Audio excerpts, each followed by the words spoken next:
On commence?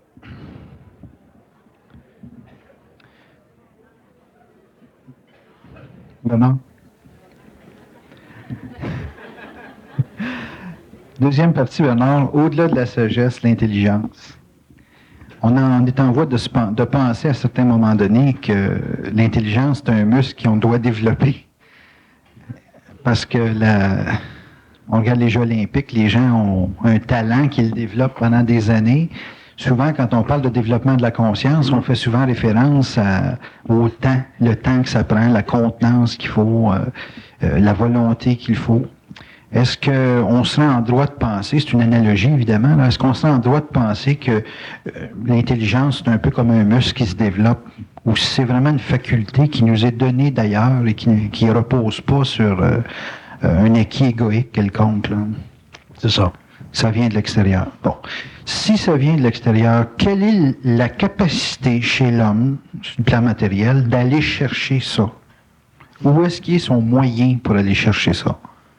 Le moyen de l'homme est proportionnel à sa capacité de se désinvestir de ses attitudes mentales, de ses attitudes psychologiques. Ce sont les attitudes... les attitudes sont des prises de position intellectuelles, mentales, par rapport à un égrégore émotionnel. Puis, ce sont nos attitudes personnelles qui font qu'on n'a pas accès à notre intelligence. Parce que dans le fond, l'intelligence de l'homme, elle est toujours présente, mais elle n'est pas acquise. L'homme n'y a pas accès. Non pas parce qu'elle n'est pas là, mais parce que la porte est fermée. Puis la porte est fermée parce que on est des êtres, on est construit d'attitudes.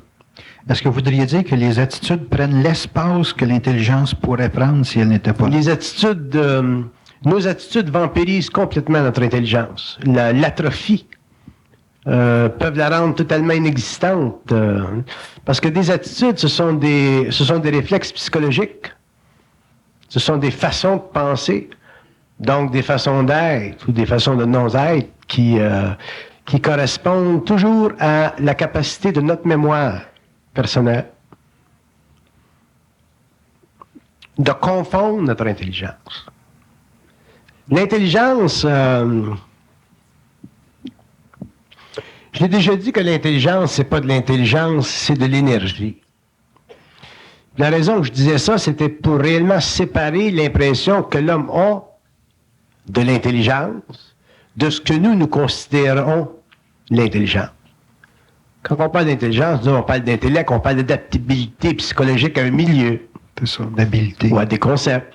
Alors que l'intelligence, c'est réellement une énergie, c'est une vibration qui se situe sur le mental supérieur, autrement dit, qui fait partie de la résonance ultimement universelle de l'homme et qui devient avec le temps, dans la mesure où il devient de plus habitué à cette vibration-là, qui devient son saut d'approbation.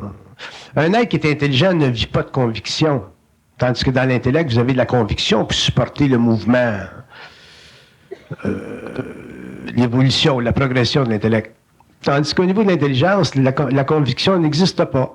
Mais il existe une grande certitude. Cette certitude-là, ça fait partie de l'imprimatur du mental supérieur sur la conscience humaine. C'est quasiment comme un joint venture, l'intelligence. Mm-hmm. C'est une relation étroite entre l'ego et sa contrepartie universelle.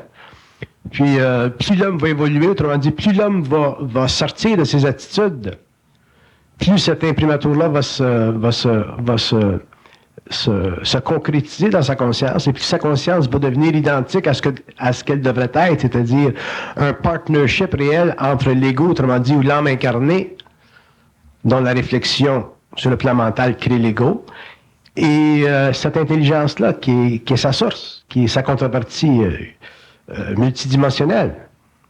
Alors, la personne qui a une attitude, est-ce qu'elle a généré cette attitude-là de par elle-même ou ça lui a été imprimé de l'extérieur?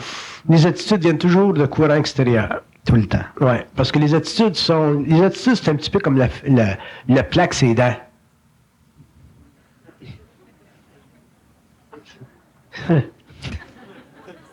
Ça s'accumule, puis ça s'accumule, puis ça s'accumule, puis ça s'accumule, puis ça s'accumule. Mm-hmm.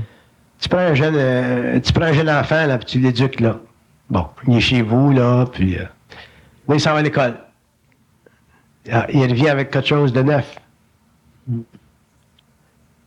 Fait que si tu vois pas ça, ou si pour des raisons d'ordre émotif, ou parce que tu es insécure, ou tu veux pas manquer ton coup, tu laisses l'enfant ramener ça chez vous.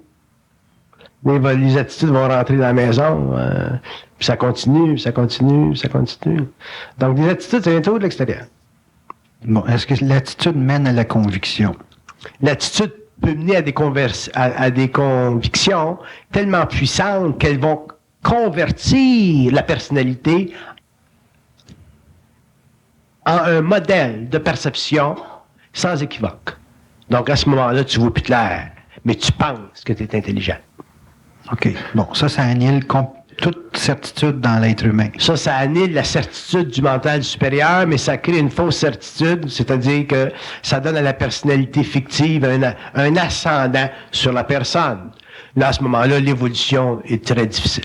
Ça prend des chocs. OK. Si l'attitude vient de l'extérieur, est-ce que le choc que l'individu a besoin pour casser la conviction que l'attitude doit aussi venir de l'extérieur? Le choc vient toujours de l'extérieur.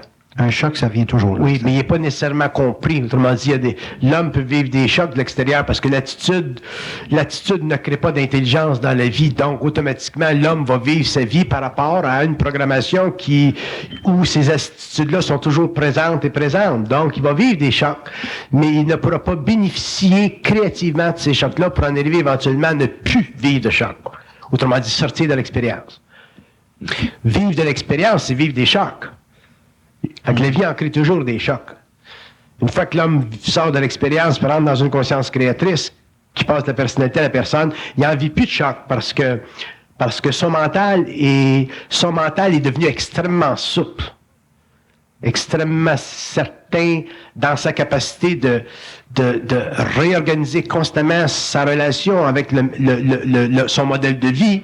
Et c'est là que vous entrez dans toute la science des besoins, là. OK. Mais si un individu a déjà dans sa vie eu conscience d'une certaine limpidité intelligente, donc il s'est senti ou qu'il a vécu d'une certaine intelligence, est-ce qu'il est possible qu'il soit détruit éventuellement ou barré par des attitudes dans sa vie? En d'autres termes, si on a déjà conscience d'une certaine intelligence, est-ce qu'on peut perdre cette intelligence-là par des attitudes? Oui, l'individu, en général, bénéficie d'une certaine intuition, qui est une forme d'intelligence limitée. Cette intuition-là fait partie des caractéristiques spirituelles de sa conscience, donc fait partie dépendant de son évolution d'âme, là, dépendant du fait qu'il a une âme évoluée. Il va recevoir du plan astral des énergies qui sont de haute vibration. Donc ça va lui donner une certaine intelligence plus limpide. Mais, avec le temps, il ne sera pas capable d'aller plus loin. Autrement dit, il ne pourra pas passer d'une conscience spirituelle à une conscience mentale. C'est pour ça que, dans votre question, la différence entre la sagesse et l'intelligence, la sagesse, c'est l'émanation du haut astral de la personne vers l'ego. Donc, la sagesse, c'est bon dans le sens que c'est ascendant, dans le sens que c'est progressif, dans le sens que c'est spirituellement adapté à un bien-être de vie pour l'individu et pour la société. Par contre, dans la sagesse, vous n'avez pas nécessairement de l'intelligence, c'est-à-dire une capacité de comprendre parfaitement les lois occultes de la source de cette sagesse-là.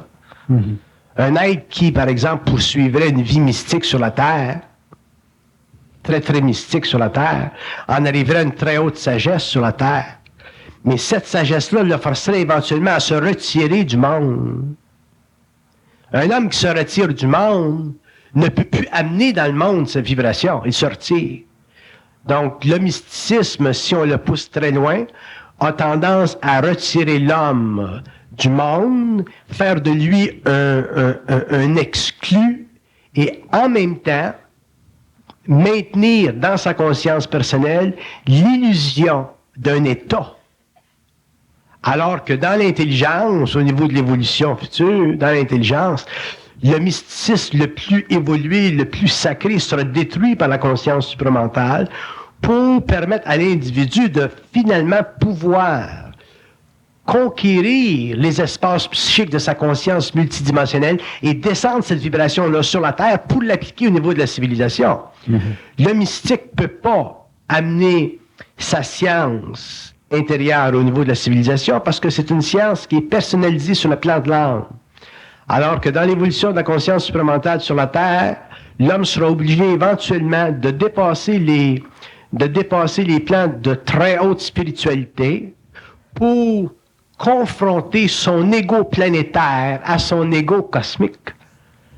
Et c'est là que ça va se jouer, le passage de l'involution à l'évolution. Un ego planétaire très, très évolué, autrement dit très sage, qui fait face à un ego cosmique est fracturé dans ce contact-là parce que l'ego cosmique représente chez l'être humain l'ultime dimension du savoir, c'est-à-dire la capacité de détruire instantanément toutes les formes qui font partie de la mémoire de la race. Tandis que l'ego planétaire, très mystifié, même qui est élevé au niveau du mystique sacré, a tendance à garder les mémoires de la race, leur donner même une divinité, leur donner un pouvoir mémoriel tellement puissant que l'homme qui est sans identité va s'y rattacher pour perpétuer la mémoire de la race, mais à un niveau très, très symbolique ou à un niveau très, très ésotérique qu'on retrouve, par exemple, dans la Kabbale. Et dans l'évolution de la conscience supramentale, cet état d'esprit sera fracturé par le rayon de la conscience supramentale pour amener la sagesse, non pas à disparaître de la conscience humaine, mais à se régénérer instantanément en intelligence créatrice. La sagesse, c'est plus suffisant pour l'homme de demain. C'était utile pendant l'évolution parce que ça donnait à l'être humain un référent spirituel pour converser avec les dieux ou pour converser avec lui-même par rapport au concept relatif d'une universalité planétaire de conscience. Mais au niveau de l'évolution, l'homme va devoir devenir un être intégral, c'est-à-dire un être capable de confronter ce qu'on appelait par le passé les dieux. Pendant l'évolution, les hommes n'ont pas confronté les forces occultes. Les femmes ont travaillé avec les forces occultes, les femmes ont répondu aux forces occultes, les hommes ont été anéantis par les forces occultes, dans le cas de Hitler, par exemple. D'autres hommes n'ont pas été anéantis par les forces occultes, mais ont été absorbés par les forces occultes, dans le cas des grands saints, de la grande sanctité, par exemple.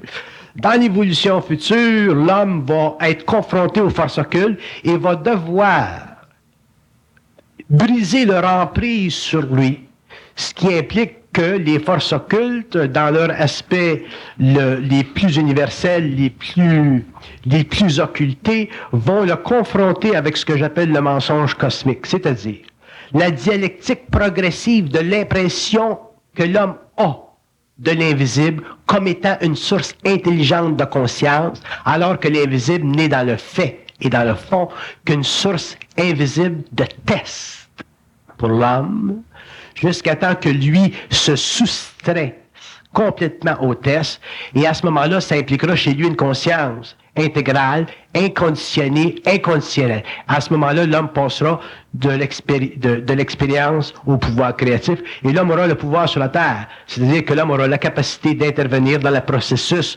créatif de son évolution sur le plan du corps matériel, sur le plan du corps astral, sur le plan du corps mental. À un point tel où, par exemple, l'homme n'aura même pas à subir la mort de la pensée lorsqu'il se sera retiré du corps physique, comme il se produit quand l'homme aujourd'hui inconscient meurt. Parce que l'homme vit différents niveaux de mort. Et la mort de la pensée, c'est une des étapes de la mort au niveau universel. Et l'homme, un jour, doit cesser de mourir au niveau de la pensée pour pouvoir garder sa conscience une fois qu'il est passé du plan spatio-temporel de son expérience au plan spatio-éthérique de sa conscience immortalisée, ce que j'appelle l'individualisation, ce que j'appelle le retour à sa source, le retour intégral à sa source. Mais pour ça, il faudra que l'homme confronte la sagesse antique de l'humanité. L'homme devra un jour confronter la sagesse antique de l'humanité. Il devrait la confronter dans la Kabbale, il devrait la confronter dans la symbologie, il devrait la confronter dans les mémoires de la race, il devrait la confronter dans les valeurs spirituelles de sa race, il devrait la confronter dans la valeur spirituelle de sa propre expérience en tant qu'homme incarné. Autrement dit, l'homme sera obligé un jour de confronter la totalité des concepts qui ont fait partie du développement de sa personnalité, même si c'est une personnalité extrêmement évoluée sur le plan de la conscience astrale, ce que j'appelle une âme avancée, ce que j'appelle la sagesse des initiés, par exemple. À ce moment-là, l'homme cessera d'être un être sage et deviendra un être intelligent. Est-ce qu'on peut considérer la sagesse comme étant la synthèse de la mémoire? La sagesse, c'est très bien ça.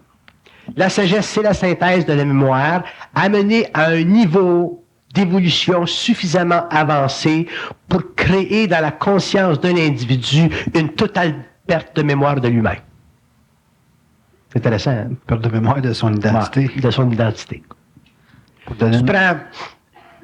Si vous prenez un grand mystique, là, qui est avec les yeux dans la graisse de bine, là, qui va vous parler, disons, de Dieu ou du nirvana, ou un grand mystique chrétien, ou un grand mystique arabe, et ainsi de suite. Ils vont toujours vous amener éventuellement à des niveaux de conscience qui vont mettre en question l'identité cosmique de votre individualité incarnée. Hein? De votre être-té. De votre être-té. Et dans l'évolution de la conscience supramentale sur la Terre, ça sera totalement détruit, ça. Parce que ça fait partie du mensonge cosmique et du vampirisme intégral des entités astrales évoluées. La religion dans le monde astral, c'est pas une religion, c'est une entreprise cosmique, c'est un plan. C'est un plan qui s'exerce à maintenir l'homme dans l'ordre des morts qui sont décorporalisés. Autrement dit, sur la Terre, on vit comme on veut, mais quand on sort de notre corps matériel et que la pensée devient morte, le mort ou le désincarné n'a plus de contact avec sa source.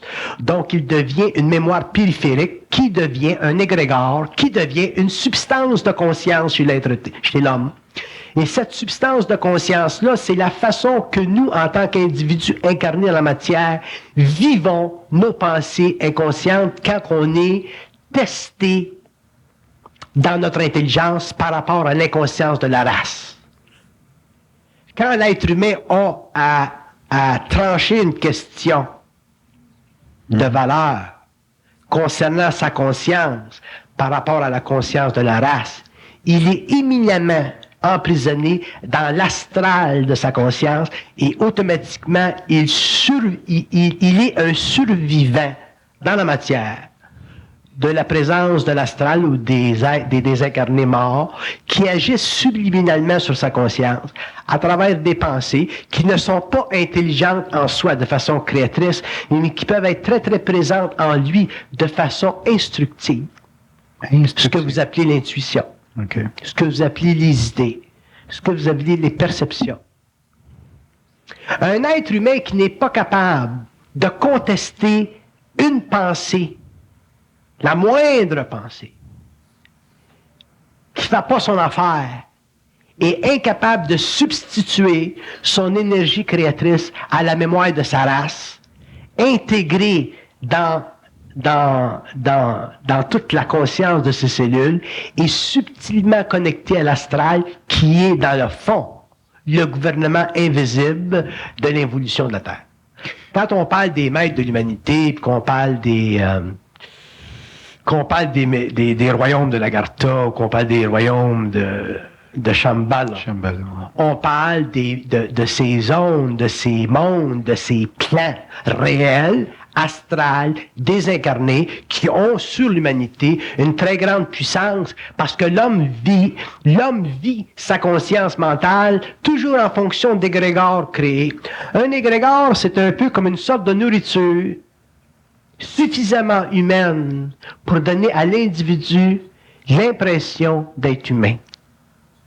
L'impression, pourquoi vous dites l'impression? L'impression dans le sens la sécurité. Un être humain là, qui serait mis en communication directe avec les circuits universels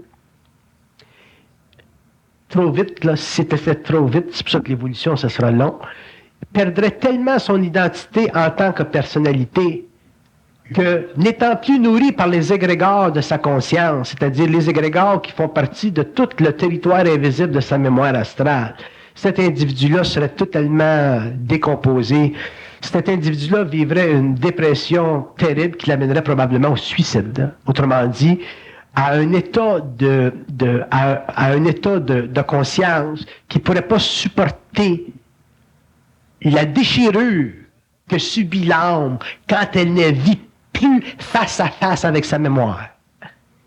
L'âme vit toujours face à face avec sa mémoire. Si je ramène ça sur un plan psychologique, nous, les hommes, on vit toujours face à face par rapport à notre mémoire. On a toujours notre mémoire comme référent. Et notre mémoire comme référent est toujours pour nous autres une certaine sécurité. C'est pour ça que les hommes vivent un peu d'inquiétude quand il s'agit de passer à un autre niveau, c'est-à-dire dans un autre temps, c'est-à-dire dans une autre conscience. C'est pour ça que les hommes ont de la difficulté à pouvoir dealer avec des concepts qui terrorisent l'ego, non pas parce qu'ils ne sont pas nécessairement intelligents, mais parce qu'ils substituent l'égrégore de l'âme pour le rayon cosmique de son propre feu individualisé. Dans le mysticisme de la race, que ce soit que vous soyez égyptien ou que vous soyez tibétain ou que vous soyez n'importe quoi, dans le mysticisme de la race, il y a des conventions qui sont établies et maintenues pour la perpétuation du mysticisme. C'est pour ça que les doctrines ésotériques de Blavatsky, les doctrines ésotériques de Gurdjieff, les doctrines ésotériques de tous les êtres qui ont voulu donner à l'humanité une certaine prise de conscience, ont toujours été des doctrines ésotériques, alors que dans la conscience supramentale, la doctrine ésotérique n'existe pas, parce que la conscience supramentale sera toujours capable de détruire les temples, de détruire les archives, de détruire les doctrines, de transformer le matériel égrégorique, même de haute spiritualité de l'humanité, pour l'application sur le plan matériel, dans une constante universelle, en rapport avec le corps matériel, le corps éthérique, le corps mental, le corps astral, d'une énergie qui fait partie de la substance même de l'esprit. Et la substance même de l'esprit, c'est quoi? C'est la capacité de l'homme de pouvoir raccorder instantanément dans sa vie, sur le plan mental, une instruction qui fait partie de son double, donc de sa source, avec une activité, avec une action qui fait partie de son ego. Autrement dit, si vous me demandiez qu'est-ce que c'est la différence entre l'évolution de la race sur le plan ésotérique, même jusqu'aux doctrines ésotériques de Shambhala et de Lagartha, avec ce que demain nous découvrirons au cours de l'évolution, c'est que pendant l'évolution, le mysticisme racial de l'humanité a voulu conserver sur la Terre, à travers l'homme, à travers des hommes ou des humanités ou des groupes, le pouvoir des immortels désincarnés astraux, alors que dans l'évolution future de l'humanité, le pouvoir des immortels désincarnés astraux sera totalement détruit pour que l'homme, lui, devienne immortel, c'est-à-dire capable de s'empêcher de vivre la mortalité de sa pensée. Parce que, à partir du moment où l'homme est obligé de subir la mortalité de sa pensée quand il se décompose physiquement, ce sont les immortels de la race astrale qui deviennent pour lui le substitut planétaire, générationnel de la conscience. Et ces êtres-là, on les appelle les maîtres du monde. Et on découvrira dans l'évolution future de l'humanité qu'un être conscient ne peut pas subir aucune autorité. Et ça, c'est tellement réel que si jamais vous lisez des livres qui expliquent la fusion, je ne parle pas de mes livres, je parle de d'autres livres, qui expliquent la fusion de l'âme, ces livres-là vous expliqueront que dans la fusion d'un être humain, planétaire ou sur une autre planète, dans la fusion d'un être, les êtres les plus évolués dans l'organisation systémique des mondes sont impuissants à en découvrir le secret.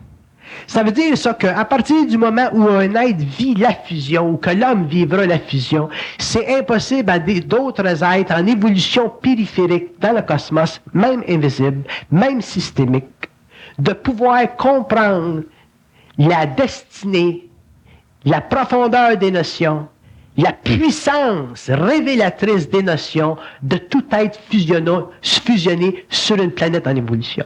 Ça veut dire qu'à ce moment-là, les immortels désincarnés astraux qu'on appelle les maîtres du monde n'auront plus sur l'être humain ou sur la planète aucun pouvoir, de sorte que des phénomènes hitlériens seront rendus impossibles sur la Terre. Ça, est-ce que, Bernard, quand on parle de pouvoir, on parle généralement de loi? La sagesse... Non.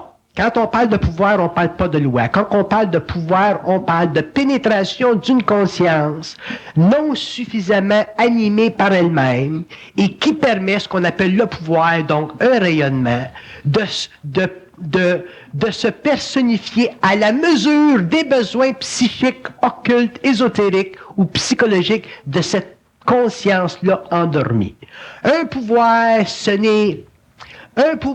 devient un attribut essentiel d'une humanité en évolution seulement quand les êtres n'ont pas d'identité. Quand les êtres ont une identité, un pouvoir ne peut plus s'exercer sur une planète. Donc là, vous allez dire, qu'est-ce que c'est qui s'exerce? C'est la puissance créative de la lumière universalisée de tous les êtres qui ont atteint un certain niveau d'évolution. Il y a une très grande différence vibratoire entre le terme pouvoir et le terme puissance. Quand vous parlez du terme pouvoir, sur le plan de la Kabbale, le terme pouvoir se réduit à la manifestation existentielle de la lettre K, ramenée à sa 5e puissance, pour créer dans le monde astral une reconnaissance de besoin sur la Terre. Donc, quand un homme exerce sur la Terre ce qu'on appelle un pouvoir, surtout dans le cas de Hitler, par exemple. Prenons le cas de Hitler. Quand un homme exerce sur la Terre un pouvoir, comme dans le cas de Hitler, il fait vibrer dans l'astral, au niveau de la 5e puissance de la lettre K, des égrégores tellement puissants que des êtres se rapprochent de l'homme pour dominer l'homme sans qu'il s'en rende compte, donc Hitler, et la race en évolution. Mais quand un être est conscient, vous ne pouvez pas utiliser le pouvoir, vous ne pouvez pas faire vibrer la lettre K à la 5e puissance, parce qu'un être qui est conscient est maintenu en équilibre par la rencontre de deux grandes lettres qui font partie de la Kabbale. Les deux grandes lettres qui font partie de la Kabbale, c'est l'alpha puis l'oméga. L'alpha, c'est la continuité de la fin du début organisationnel de l'intelligence. Donc, quand un être est en conscience cosmique et qu'il fait vibrer l'alpha, automatiquement, il réduit sa puissance vibratoire pour faire naître l'oméga, c'est-à-dire donner à la contrepartie universelle de sa petitesse, c'est-à-dire son humanité, la même équilibre, la même vibration, la même résonance que l'autre lettre a. Donc, un être qui a une conscience universelle, qui est totalement figé dans la fusion, n'est pas simplement un alpha ou un oméga. Il est les deux en rencontre. C'est un peu comme un scientiste qui créerait un cyclotron puis qui ferait arriver face à face deux particules atomiques pour créer une nouvelle particule. Donc, l'être nouveau, ce que vous appelez le surhomme ou ce que les hommes appelleront l'être conscient demain, sera un être qui sera à la fois alpha et oméga, c'est-à-dire ce sera un être qui aura réussi dans son évolution, dans son initiation solaire, à donner de la place, non pas seulement à la lettre A, sur le plan vibratoire, non pas seulement à la lettre oméga sur le plan vibratoire, mais aux deux lettres en même temps, c'est-à-dire qu'il aura réduit le potentiel créatif de l'infinité à l'universalité individualisée de son égrégore universel, c'est-à-dire son moi unifié à sa lumière. Donc, ça empêcha le pouvoir des forces occultes de manipuler l'homme. Mais ça va très loin parce que il va venir un temps au 21e siècle où l'homme va venir en contact avec des civilisations. Il va venir un temps dans le 21e siècle où l'homme va venir en contact avec des civilisations très, très avancées. Et l'homme ne pourra pas, quand je parle de l'homme, je parle de l'homme conscient. L'homme conscient ne pourra pas être assujetti à des intelligences qui font partie déjà du pouvoir, c'est-à-dire de la lettre K amenée à la 5e puissance. Et pour que l'homme se protège contre ça, il faudra qu'il ait réussi, lui, dans sa fusion, à connecter l'alpha et l'oméga et à enlever à l'invisible le pouvoir sur sa conscience. Et vous allez dire, mais qu'est-ce que c'est que ça donne, qu'est-ce que c'est que ça crée comme résultante, ça, d'enlever à l'invisible le pouvoir sur sa conscience quand il traite avec des êtres qui viennent d'une autre planète? C'est très simple. Quand un homme traite avec des êtres qui viennent d'une autre planète, il traite avec des mémoires qui n'ont aucun rapport avec les mémoires de l'humanité. Donc, il traite avec une lettre K, dont l'astral, désincarné, immortel, n'a rien à voir avec là,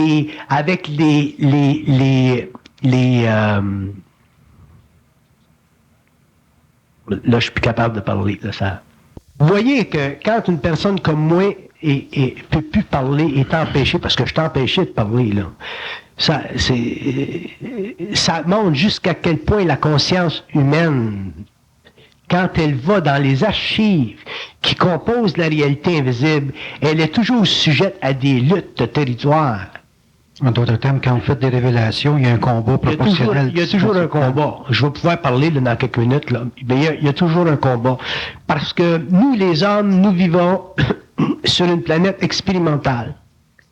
Ça veut dire que nous vivons sur une planète où notre intelligence est tellement petite, tellement peu grande, tellement sans puissance créatrice, que notre intellect, autrement dit, la capacité de faire vibrer nos neurones pour avoir de l'information, est régie par des forces vibratoires sur d'autres plans, qui sont très puissantes et qui font partie de la permanence du pouvoir des maîtres du monde dans l'astral désincarné de la planète Terre.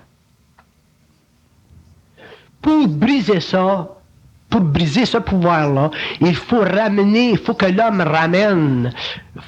recrée, se reconstitue vibratoirement et qu'il rétablisse encore le pouvoir de fusion de l'oméga puis du A de sa vibration.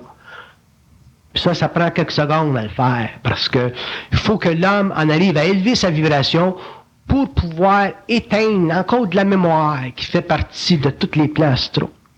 Fait que ça m'amène à expliquer, là, où j'étais coupé tout à l'heure, ça m'amène à expliquer que l'homme découvrira un jour que tant qu'il est sur la Terre et qu'il n'a pas conscience, c'est-à-dire qu'il n'est pas dans un état suffisamment avancé de fusion, il meurt, il vit et il naît instantanément. Nous autres, on a l'impression qu'on vit 100 ans, mais c'est pas ça qui se passe. L'homme meurt, vit et naît instantanément. Tout le temps. On parle à l'échelle d'une vie, là? Dans notre vie, on naît, on meurt et on vit instantanément. L'homme vit, naît et meurt des millions et des millions de fois dans sa vie. Et ce qui fait que l'homme se réalise pas qu'il vit, mais je vais vous expliquer, je vais vous montrer où vous pouvez le sentir, ça, tout à l'heure. Mais l'homme ne réalise pas qu'il naît, qu'il vit et qu'il meurt instantanément parce que l'homme a l'expérience fictive de la continuité de sa pensée ou de sa conscience par le fait de pouvoir penser. C'est le fait de pouvoir penser quand tu veux qui te donne l'illusion de continuité ou de permanence de conscience. Si l'homme était empêché de penser là, dans une fusion instantanément, là, l'homme verrait qu'il passe instantanément à un autre temps. C'est-à-dire qu'au niveau de sa personnalité, il est mort. Il est vivant au niveau de sa personne, mais au niveau de sa personnalité, il est mort. Puis si vous me demandez de vous donner un exemple de ça, je vais vous en donner une. Quand vous vivez le jour, là, si vous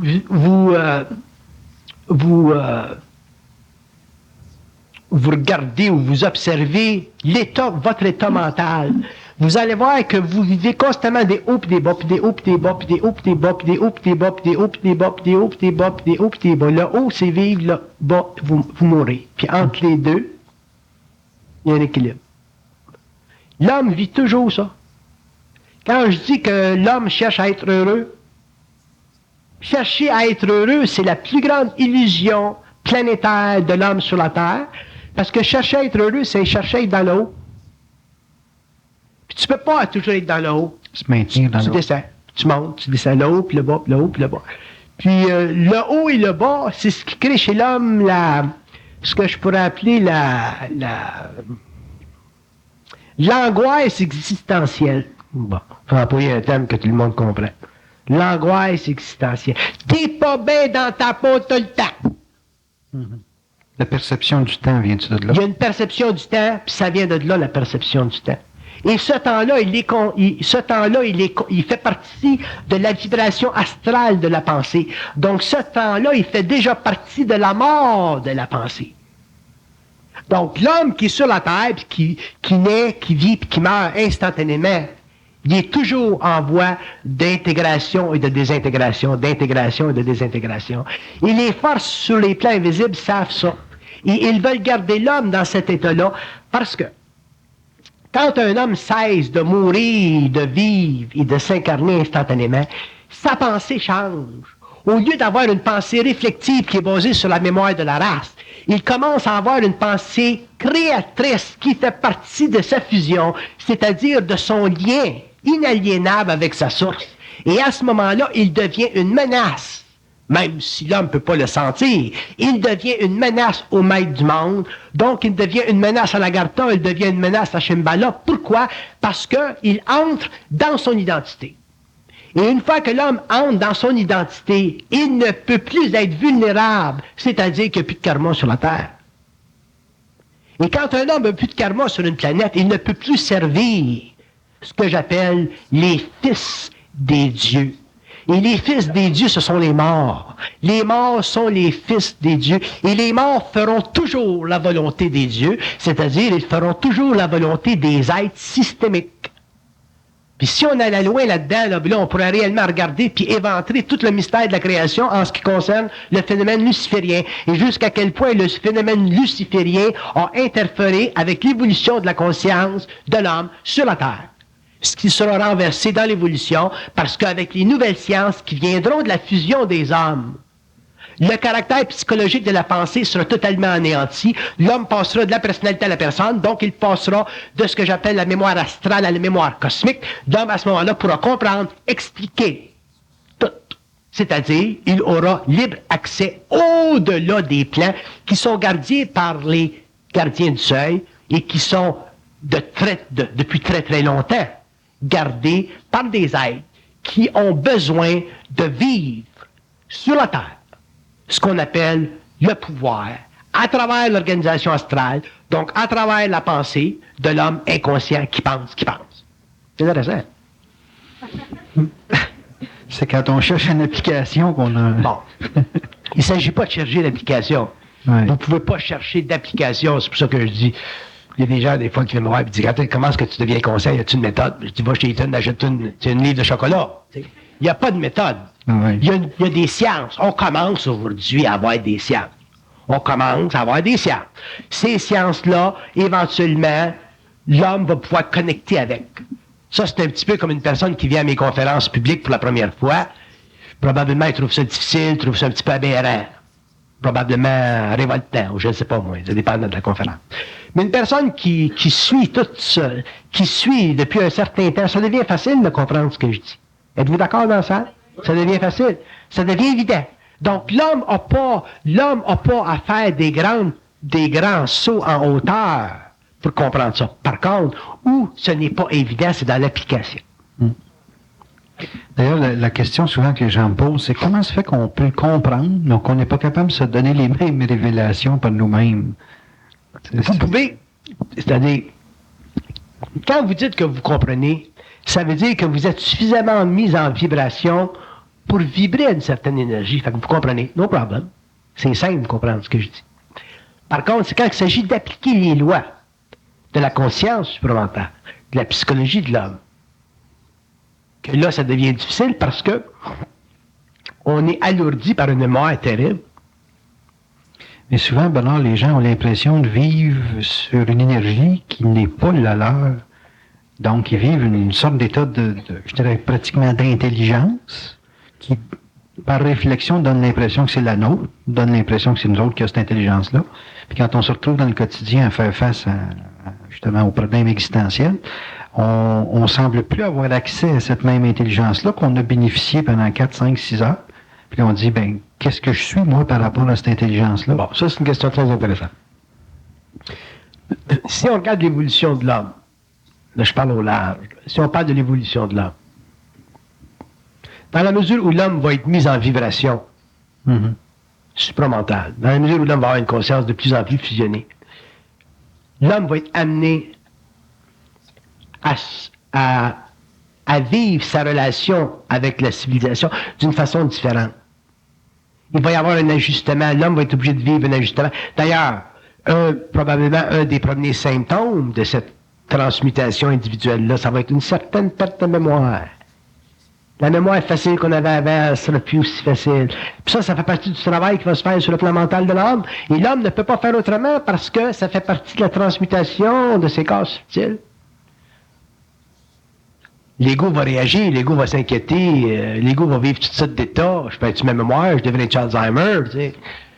C'est pas que l'homme devient Alzheimer, c'est pas que l'homme perd sa mémoire, c'est que l'utilisation psychologique égocentrique de sa mémoire qui donnait dans le temps la fausse personnalité va être de plus en plus ajustée, puis ajustée, puis ajustée, puis ajustée, puis ajustée, puis les hommes, selon leur propre expérience, vivront cette transformation-là différemment, selon leur propre état. Il n'y a pas un homme qui va vivre la conscience, sa conscience, de la même façon.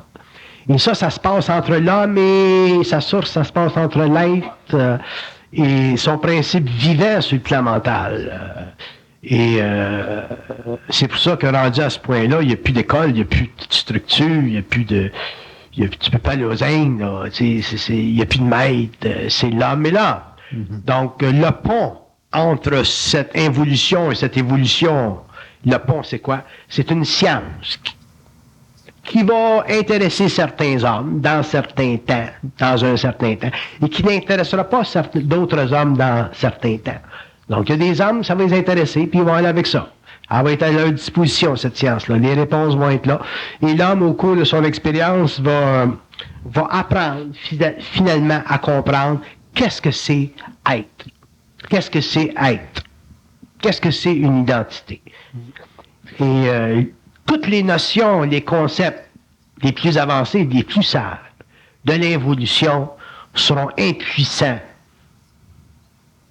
face à ce que lui-même, en tant qu'individu, demain, découvrira. Maintenant, dans la sagesse qui semble avoir été manipulée fortement par les fameux maîtres du monde, les gens avaient référence à un aspect qui collectivement était comme accepté. Vous présentez un matériel qui semble référer à l'individu et puis qui donne à l'individu le pouvoir absolu d'accepter ou de refuser une sorte d'échange avec quelque chose de très vibratoire, très subtil. En d'autres termes, la personne semble avoir comme une gestion de son temps, de son rythme. Et ça fait sauter les fameux paramètres de référence à quelque chose d'accepté universellement. Est-ce que dans l'intelligence, on parlait d'énergie dans la première partie, est-ce que les gens dans l'intelligence qui vont avoir à se manifester différemment, parce que vous mettez le point là-dessus aussi, est-ce qu'ils vont avoir des règles, des principes, des éléments qui vont être collectivement reconnus, ou si c'est l'individu qui va inventer ses propres règles, ses propres principes au fur et à mesure de sa conscience? L'individu en tant qu'individu n'inventera rien. C'est la conscience qui va y présenter des choses. L'individu va être simplement un porteur de lumière. Il va être un canal. Il va être canal de sa propre lumière. Il ne sera pas démagogue, là. Non. Il va être canal de sa propre lumière. Médiateur. Il va être canal. Hein. Non, mais c'est important parce qu'il y a beaucoup de gens qui disent, bon, ben là, quand on est intelligent, on a une mission. Parce que, mais là, vous tombez encore dans l'ancienne trappe. C'est ça. Les malheurs, là, vous allez devenir un petit maître, là, un petit gourou. C'est ça, exactement. Il y a beaucoup de gens qui tombent. C'est un renversement. C'est une révolution occulte, la conscience supramentale sur la Terre. C'est une révolution occulte qui est basée sur une évolution individuelle. Autrement dit, la conscience supramentale, c'est probablement le seul phénomène possible sur une planète où vous avez à la fois l'expérience révolutionnaire et évolutive en même temps. Elle est révolutionnaire au niveau occulte, autrement dit, par rapport à la science des temps et des plans, et elle est évolutive sur le plan individuel par rapport à l'ajustement psychologique et psychique de l'ego. Donc, la révolution ne touche pas la Terre, touche pas les structures humaines. La révolution touche les structures systémiques occultes des mondes parallèles.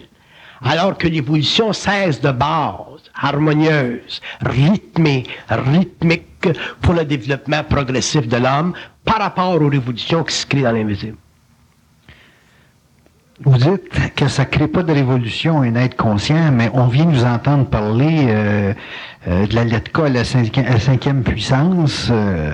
J'imagine ça, l'entendre parler avec un groupe de scientifiques dans une salle qui vous donne une crédibilité sur vos affirmations. C'est occulte. Il serait sur une table de recherche le lundi matin. Non. Non. Les sciences occultes, les sciences de l'invisible sont vérifiables sur les plans occultes. Il faut que l'homme ait accès à ces plans-là pour pouvoir vérifier ces données-là. La science est vérifiable sur le plan matériel, elle a ses données sur le plan matériel. La science demeure dans son corps. Les sciences occultes, ou les sciences cosmiques, ou les sciences universelles, ou les sciences de l'esprit, ou les sciences du temps, ou les sciences du feu, ou les sciences pures, c'est-à-dire les sciences transmutatives de la conscience, font partie de notre plan. Donc, au fur et à mesure où l'homme va avancer dans sa conscience, l'homme va avoir accès à d'autres plans au lieu d'avoir accès simplement à la matière. Et éventuellement, ces séances-là pourront se coordonner à la matière. Quand ces séances-là pourront se coordonner à la matière, mais c'est évident que l'homme créera une autre civilisation, un peu comme d'autres intelligences dans d'autres planètes ont créé d'autres civilisations parce qu'ils ont le pouvoir vibratoire de leur conscience cellulaire par rapport au matériel. Mais avant que l'homme en arrive à ce point-là, il faut que l'homme en arrive déjà à se trouver une identité. Bon, vous exprimez quelque chose. Vous avez une certitude, vous avez une vibration qui est précise. L'individu le reçoit, même s'il ne comprend pas intellectuellement. Si ça passe bien, est-ce qu'on peut dire que ce qui a été dit, ce qui a été vibré, a été vérifié? Ce qui a été vibré permet un petit niveau de mettre l'être en vibration, parce que ça permet à un petit niveau à l'être de reconnaître qui c'est ça. Donc, il est vérifié. C'est ça qu'on pourrait considérer de la vérification. C'est pas de la réflexion, mais le fait que ce soit bien senti, c'est vérifié. Il y a des êtres qui vont... Il y a des gens qui sont venus dans mes séminaires et qui vont dire « ce que vous dites, là, je le sais. » Bon, j'ai dit c'est ça. Il ne pouvait pas le taper sur la tête. Non, mais il n'aurait pas pu le dire, mais il le savait. Il n'aurait pas pu le dire avant. Parce qu'avant, il n'y avait pas comme une sorte d'autorité pour dire « ouais. » Parce qu'avant, on se tire la couverte. Mais moi, j'étais un petit mec, là. Hey, je suis Bernard Montréal, moi, là. Tu vas pas venir me dire que tu sais ce que je sais, là. Comprends-tu, là? Fait que cette illusion-là, elle n'existe plus. Fait qu'à ce moment-là, ben, un être qui est conscient veut dire un être qui a une certaine conscience, une certaine perception. Ah, ça, c'est ça. Bon, ben là, tu viens de mettre une petite roche. Par une autre petite roche. Finalement, tu crées un mur. Tu construis. C'est très important pour un être conscient de faire savoir à un être qui est en évolution de conscience que ça, là, ce qu'il sait, c'est ça. Tandis qu'avant, à cause du pouvoir, parce que dans l'intellect, il y a toujours la recherche du pouvoir, on contestait ce que l'autre disait. Même si c'était intelligent, on était capable encore de trouver une façon d'y ramener ça d'une autre façon pour qu'ils ne comprennent rien de ce qu'on voulait dire. Oui, effectivement. Parce qu'on voulait toujours avoir la maîtrise. C'est ça. La maîtrise qui composait cette information-là. On voulait avoir c'est moi qui ai écrit ce livre-là de même. Ça vient de moi, ça. On avait des difficultés à vouloir admettre que des êtres dans le monde, souvent des êtres très simples dans le monde, savent des choses que des êtres plus complexes ne savent pas. Exact. Puis l'être qui est simple, qui est le petit homme, comment veux-tu qu'un petit homme qui était battu pendant des siècles surgisse un jour et qui dise « Écoute, je suis un grand bonhomme, je sais ça. »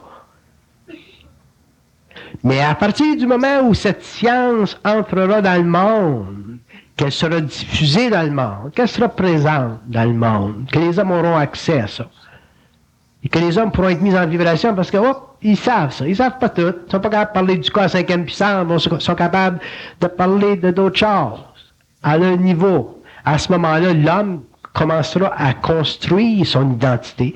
Puis éventuellement, c'est là que ces centres vont s'ouvrir et que l'homme va rentrer dans les circuits universels. Puis ça n'a pas de fin. Fait qu'éventuellement, l'homme aura une identité, c'est-à-dire une certitude créatrice, capable de lui auto-révéler ce que la sagesse de l'humanité a été insuffisante à rendre à l'homme. Ce que je reproche aux sages de l'humanité, c'est que je les blâme pas, les sages de l'humanité, parce que les sages de l'humanité font partie de l'évolution progressive, astrale, spirituelle de l'humanité. Ils ont eu un rôle important dans l'évolution progressive de l'homme. Mais ce que je reproche à la sagesse de l'humanité, ce que je reproche à la sagesse de Blavatsky, ce que je reproche à la divine doctrine, c'est d'avoir donné aux hommes des anciens outils pour travailler dans un nouveau temps, où les outils astro-spirituels, convoqués, établis, maintenus, permis par les maîtres de la race, seront insuffisants pour ravager la mémoire de l'évolution, qui devrait être faite. Est-ce que le premier centre qui va s'ouvrir, disons, Bernard, par rapport à cette intelligence-là qui s'éveille, parce que c'est vibratoire votre affaire, est-ce que c'est l'écoute avant la parole? Est-ce que c'est l'individu va avoir à développer une écoute avant de pouvoir manifester quoi que ce soit d'intelligent dans le sens que vous l'entendez? Bon, l'écoute, c'est important parce que l'écoute, déjà, quand vous êtes en écoute, vous diminuez un peu l'orgueil de votre intellect. L'écoute, c'est un acte d'humilité. Donc, pour ne pas utiliser le mot humilité qui était galvaudé à toutes les sauces, l'écoute, c'est un état d'esprit qui permet à un être de bénéficier de l'intelligence de l'autre que lui n'a pas de suite. Il y a du monde dans le monde qui sont plus évolués que nous autres. Mm-hmm. Bon, mais ces gens-là, bon, si on a de l'écoute, bon, ils rentrent quelque chose. On est mis en vibration. Puis éventuellement, l'homme va être suffisamment mis en vibration que ça, là, il va commencer à pouvoir parler. Là, à ce moment-là, d'autres, par rapport à lui, pourront écouter. Il faut que l'homme soit mis en vibration. Puis être mis en vibration, mais pour être mis en vibration, il faut avoir un petit peu d'écoute. Il faut avoir une certaine humilité dans le mental, dans ce sens qu'il faut savoir que peut-être ta belle-mère, elle sait quelque chose que tu ne sais pas. Peut-être que ton petit frère sait quelque chose que tu ne sais pas. Et dans l'écoute, est-ce qu'il est possible pour l'individu qui, évidemment, lorsqu'on écoute, ni plus ni moins des formes pensées qui nous sont projetées. Est-ce qu'il est possible pour un individu... Non, c'est pas des formes pensées qui vous sont projetées. Quand vous écoutez des paroles qui peuvent être colorées par la pensée. Puis plus l'homme va entrer en conscience, ce que vous allez écouter, quand l'homme va parler à l'homme, ça sera plus pensable, ce qu'il va dire. Puis c'est là que ça devient intéressant, ce que vous dites, parce que il va venir un temps où la parole va être très précise. Elle va être chirurgicale, la parole. Elle va être chirurgicale à un point tel que l'homme sera capable de faire éclater dans l'invisible toutes les lettres de la Kabbale. Si l'homme ou quand l'homme sera capable de faire éclater toutes les lettres de la Kabbale dans l'invisible, l'homme n'aura même plus besoin de corps matériel. Ça, c'est ce que j'appelle l'évolution jupitérienne. L'homme sera un immortel certifié dans le système avonique de la Terre. C'est-à-dire que l'homme aura déjà un numéro d'enregistrement dans les archives cosmiques de sa planète. Ça va loin, l'affaire.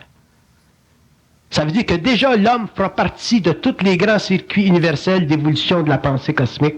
Et l'homme pourra rentrer avec son corps éthérique dans ces systèmes-là, dans ces plans-là, dans ces mondes-là, se mettre en vibration harmonieuse avec ces... Savez-vous que la pensée... Là, parce qu'il y a tellement d'affaires à dire. Nous autres, on pense que la pensée, là, on pense ça dans notre cerveau. Là. La pensée, ça marche pas comme ça. La pensée fonctionne un petit peu comme une belle Van Halen. La pensée dans l'univers, elle passe d'un super univers à un autre super univers, à un autre super univers. La pensée, elle couvre 7 super univers. Donc, la pensée systémique, cosmique. La pensée, c'est pas un phénomène psychologique. Mm-hmm. La pensée, c'est une énergie dont l'atome fait partie de ce que j'appelle l'antimatière. Et cet atome-là qui fait partie de l'antimatière est éternel, dans ce sens que la pensée, dans son rythme, est tellement rapide que dans son sein, l'alpha et l'oméga sont réunis. Et c'est pour ça que quand on parle de Dieu, on dit Dieu, c'est l'alpha et l'oméga. Bon, ben, un jour, on comprendra que Dieu, c'est pas... Dieu, dans le fond, ça n'existe pas dans le sens anthropomorphique de l'homme, où la pensée est réduite à une symbologie extrêmement primaire, spirituelle.